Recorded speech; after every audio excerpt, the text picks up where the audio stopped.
Hello everyone, welcome back to my channel Bong rider. আমি সায়ন আপনাদের নিয়ে বেরিয়ে পড়েছি আবার ঘুরতে আমার বাইকে করে।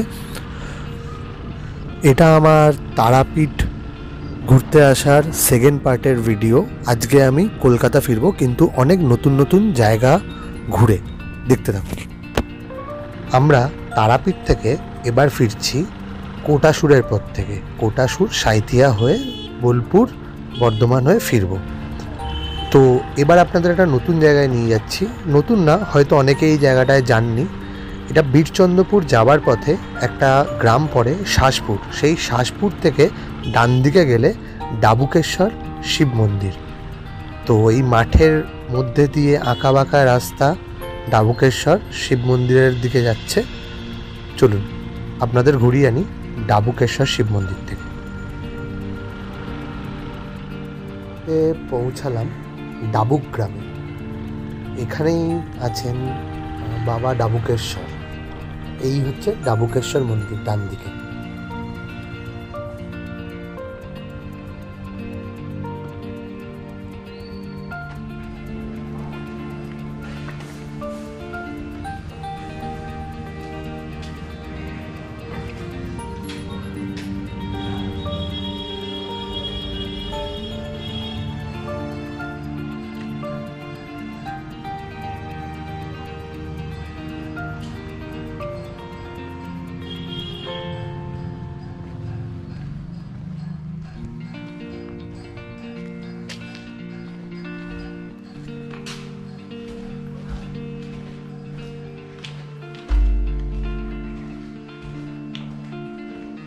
বন্ধ নাকি মন্দির?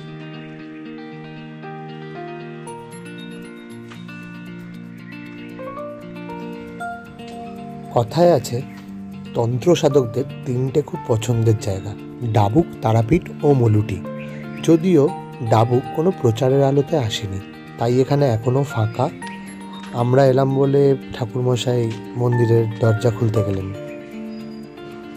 অদ্ভুত সুন্দর এক নিস্তব্ধতা বিরাজ করে এখানে।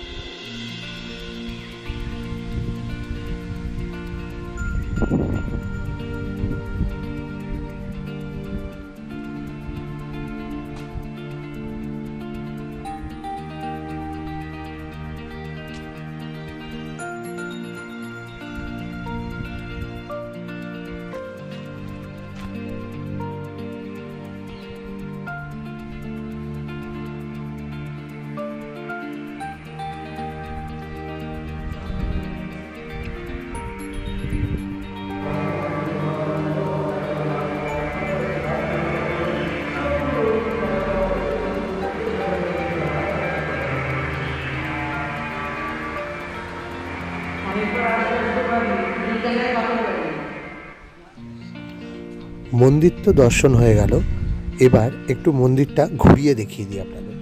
এখানে পরিবেশ খুবই নিবিড়।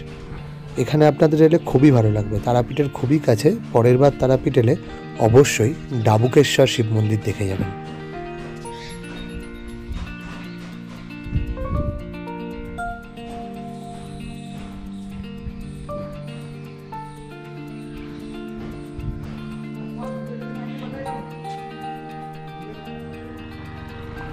ডাবুকেশ্বর শিব মন্দির দর্শন করে আমরা আবার জার্নি শুরু করলাম কলকাতার পথে।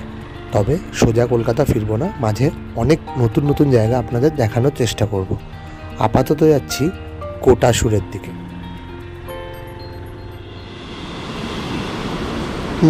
না দাঁড়িয়ে পারলাম না।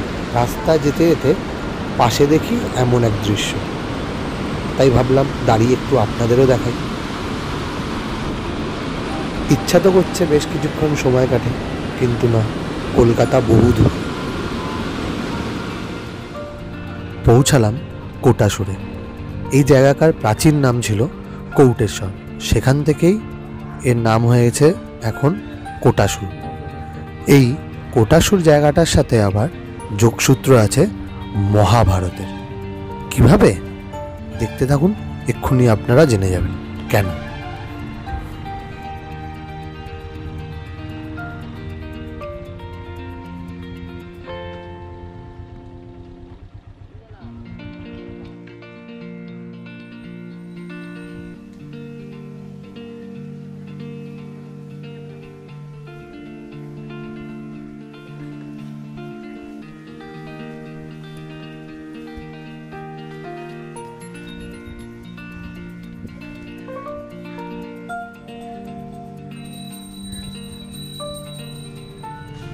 এই হচ্ছে কোটাসুরের মদনেশ্বর শিব মন্দিরের মন্দির প্রাঙ্গণ। এখানে বামাখ্যাপা আসতেন, কুন্তির প্রদীপ রাখা আছে ও তার ডান পাশে বগাসুর রাক্ষসের হাঁটুর মালাই চাকি। এটাই সেই রাক্ষসের হাঁটুর মালাই চাকি।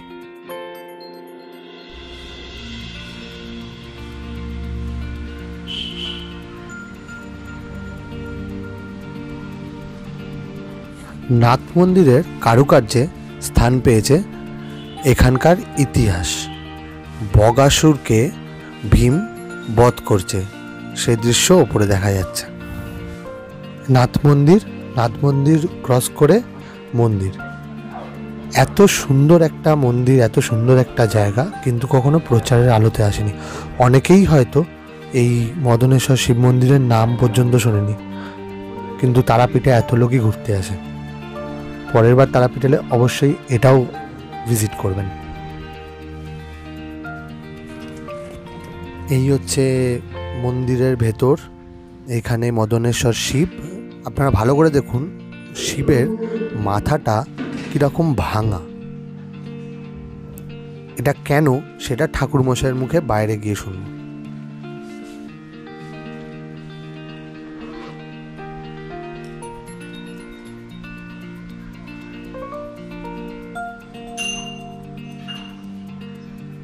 বাবা ভোলানাথ মানে কেমনভাবে আবির্ভূত হয়েছেন, এখানে কৌটেশ্বরের রাজা রাজধানী বাড়ি।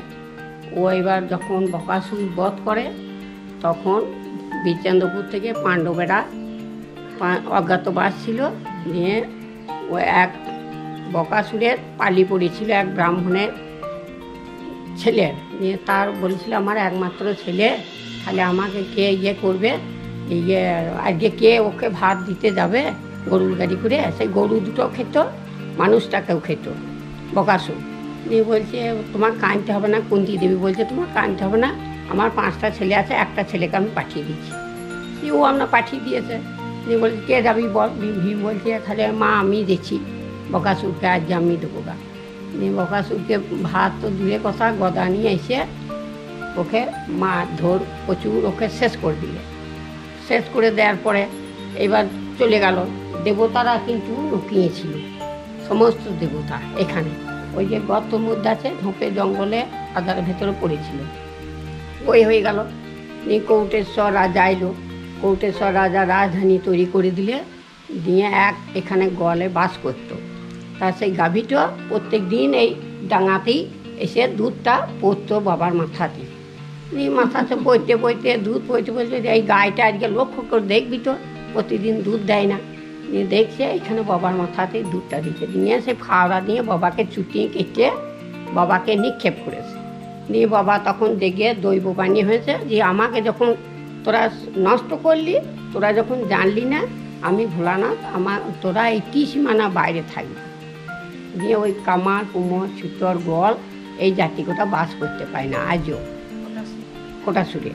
দিয়ে ওই আপনার জ্বর পরে এই করতে লাগলো। দিয়ে কৌটেশ্বর আমার রাজবাড়ি পাঁচির বিরাট পাঁচির ছিল আগেকার রাজবাড়ি, সেটা হইলো। ওর পরে আবার ভূমিকম্প হইলো, সব ঢাকা পড়ে গেল, মাটির তলে চাপা পড়ে গেল। তারপরে আবার এইসব গ্রামগঞ্জে এসে বাস করতে লাগলো। এগুলো কাটা যেটা মন্দির সেটা সব কাটা। নিয়ে এই কুন্তি দেবী প্রতিদিন ওই দেখুন সন্ধে জ্বালতো ওই যে প্রদীপ। আর বকাসুরের এইটা হাঁটু, এইটা বকাসুরের হাঁটু মালুই চাকি, এগুলো সব লেখা আছে। এই বলে আস্তে আস্তে প্রচার করতে লাগে মহাভারতের ব্যাপারটা।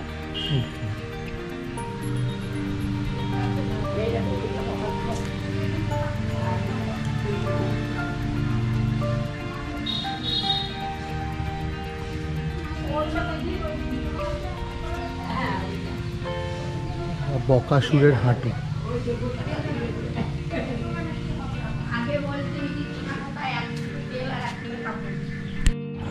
বেরিয়ে পড়লাম শিব মন্দির দিকে। কোটাসুর থেকে এই বাঁ দিকে রাস্তা ধরে সাঁইথিয়া পর্যন্ত যাব, তারপর নদী ক্রস করে রেল লাইনের রাস্তা দিয়ে সোজা বোলপুর। রাস্তা দিয়ে যাবার সময় বাঁ দিকে ময়ূরাক্ষী নদীর পাড়ে এই কাশ ফুলের জঙ্গল দেখে আর নিজেকে আটকে রাখতে পারলাম না, চলে এলাম রাস্তা থেকে বাঁদিকে নেমে। শুধু দেখুন, মনে হচ্ছে কাশফুলের সমুদ্র, অসাধারণ। শরৎকালে ঘুরতে বেরোনো যেন সার্থক হলো, এত কাশফুল দেখে।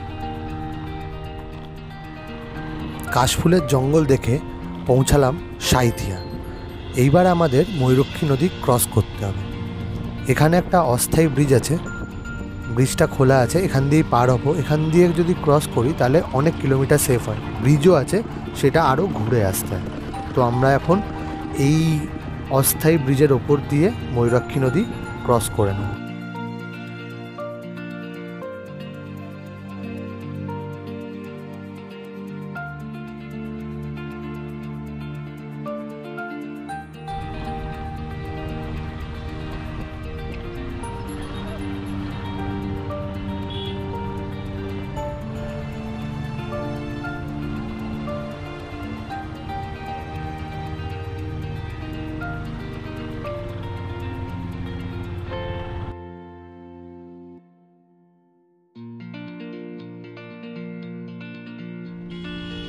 নদী ক্রস করে রেল লাইনের পাশের রাস্তা ধরে সোজা আমরা চলে যাব এখন বোলপুর।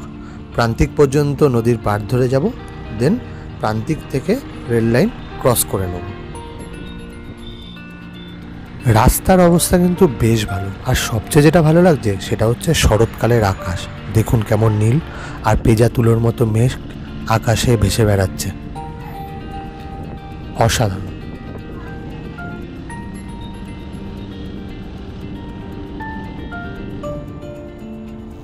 পৌঁছালাম প্রান্তিকে। রেল লাইন ক্রস করে কোপাই নদীর পাড় ধরে সোজা চলে যাব খোয়াইয়ে।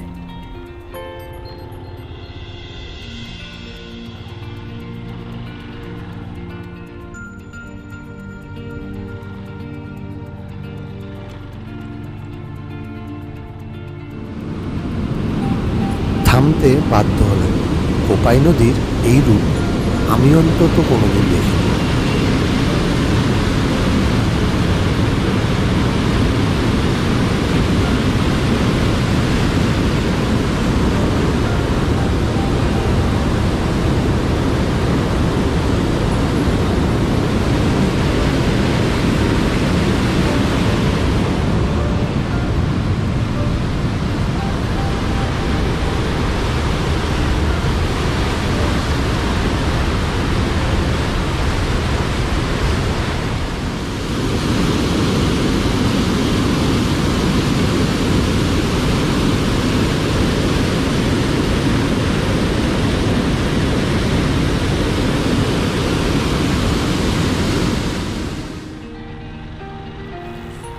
বোলপুর এখন বেশ ফাঁকা।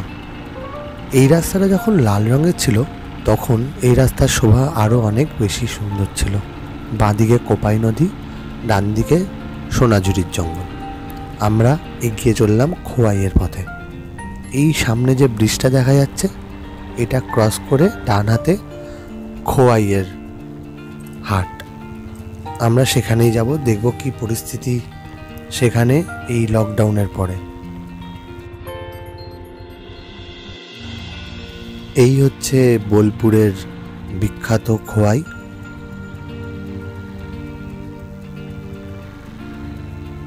আর এর বাঁ দিকটা দিয়ে শনিবার দিন হাট বসে।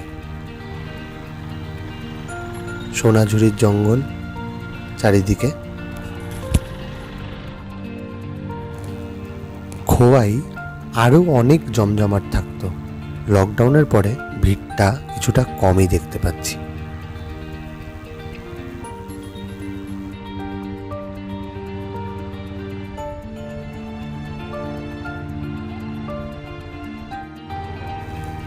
প্রত্যেক শনিবার দিন বিকেলবেলা এই হাট বসে। আজকে যদিও রবিবার দিনও এখন এই হাট বসে, কিন্তু যত বেশি বিকেল হবে তত এই হাট আরও বেশি জমজমাট হয়ে উঠবে। এখন যেহেতু দুপুরবেলা, তাই আস্তে আস্তে বসছে হাটটা। এখনও পর্যন্ত যে পুরো ভিড় সেটা হয়নি। দেখতেই পাচ্ছেন খুবই সুন্দর জায়গা।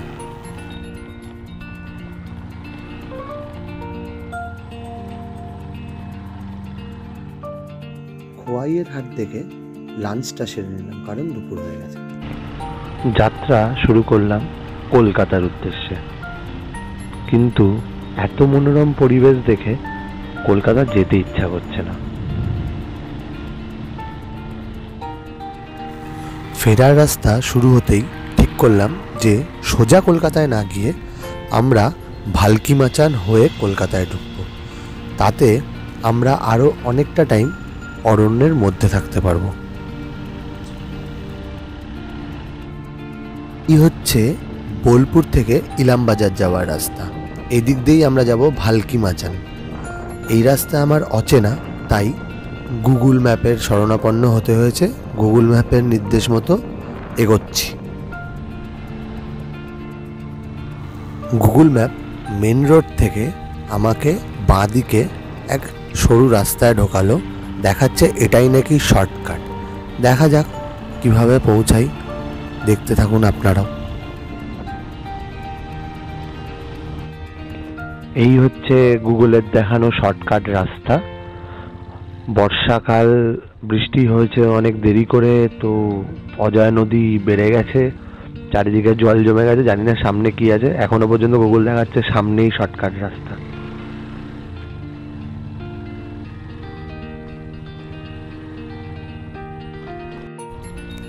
এখান দিয়ে পারাপারের কোনো রাস্তা নেই। আসলে বর্ষাবাদ দিয়ে অন্য সময় নদীর এই জায়গাটা চড়া থাকে, তো এখান দিয়ে পার হয় লোকে। তো আমি মেন রোড থেকে এইদিকে চলে এসেছি, এবার এখান দিয়েই এগোচ্ছি ইলামবাজার যাওয়ার জন্য।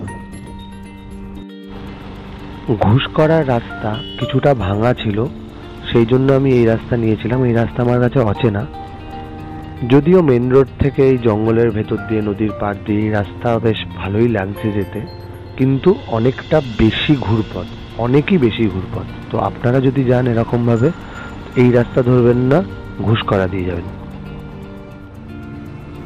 পৌঁছালাম ইলামবাজার মোড়। এদিক থেকে গুগল ম্যাপ বাঁ দিকে দেখাচ্ছে, দেখা যাক, কারণ এই দিক দিয়ে আমি কোনোদিন যাইনি। আমি ভালকি মাচান এসেছি, কিন্তু সেটা বর্ধমান দিয়ে অন্য রাস্তা ধরে, এই দিক দিয়ে নয়। এই সেই প্রতীক্ষিত ব্রিজ।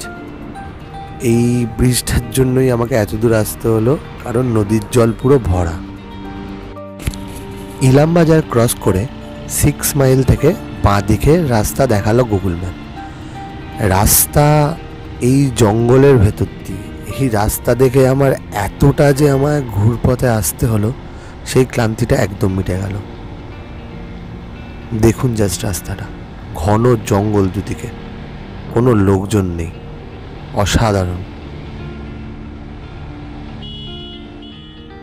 গুগলের দেখানো জঙ্গলের রাস্তা দিয়ে অবশেষে পৌঁছালাম ভালকি মাচান। এই বাঁ দিকে লাল মাটির রাস্তা চলে যাচ্ছে অরণ্য সুন্দরী রিসর্টের দিকে, যা একমাত্র রিসর্ট ভালকি মাচানে।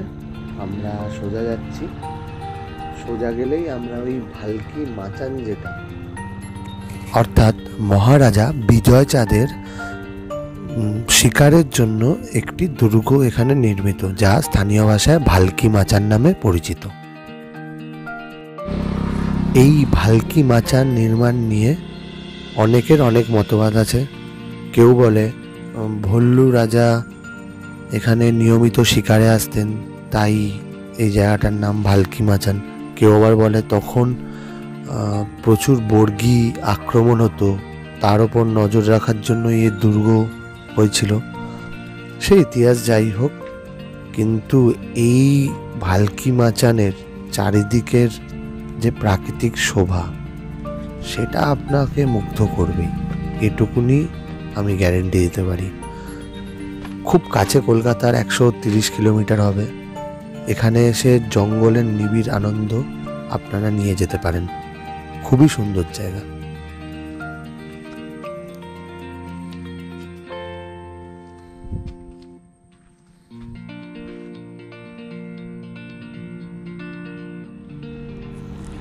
কলকাতা থেকে, কলকাতার খুব কাছে যদি আপনাকে অরণ্যের স্বাদ উপভোগ করতে হয়, তাহলে আপনি এই ভালকি মাচান চলে আসতেই পারেন।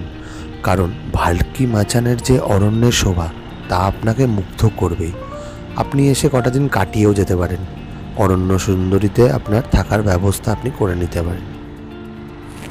দেখতে দেখতে জঙ্গল অতিক্রম করার আগেই জঙ্গলের বুকে আঁধার নেমে এলো। আমরাও এগোতে থাকলাম এবার কলকাতার পথে। এখান থেকে বর্ধমান বেশি দূর না, তো আমরা এখান থেকে বেরিয়ে প্রথমে শক্তিগড়ে গিয়ে থামবো, মাঝখানে আর কোথাও দাঁড়াবো না।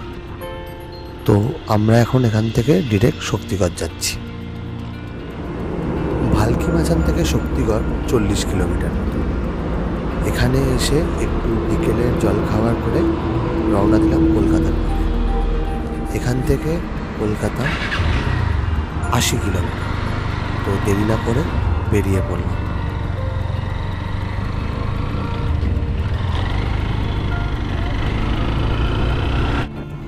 অন্ধকার দুর্গাপুর হাইওয়ে এক্সপ্রেস রোড ধরে এগোতে থাকলাম ডানকুনির পথে। রাস্তার অবস্থা খুব ভালো, ডবল লেন হাইওয়ে, তো চালাতে একটু অসুবিধা হয় না। শক্তিগড় থেকে ডানকুনি আসতে 1 ঘন্টা থেকে 1 ঘন্টা 15 মিনিট মতো টাইম লাগে বাইকে।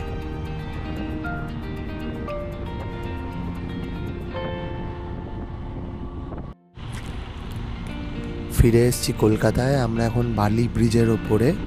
আশা করি আজকের সফর আপনাদের খুবই ভালো লেগেছে। কেমন হয়েছে কমেন্ট বক্সে অবশ্যই জানাবেন। বন্ধুরা, আমি এরম ধরনের ভিডিওই বানাই। যদি আমার ভিডিও আপনাদের ভালো লাগে তাহলে আমার চ্যানেলটাকে সাবস্ক্রাইব করতে ভুলবেন না। যদি ভিডিওটা ভালো লাগে তাহলে অবশ্যই বন্ধুদের সঙ্গে শেয়ার করবেন। বন্ধুরা, আজকের ভিডিও এখানেই শেষ করছি। দেখা হবে আবার পরের ভিডিওতে। এখনকার মতো এই পর্যন্তই। সবাই খুব ভালো থাকুন।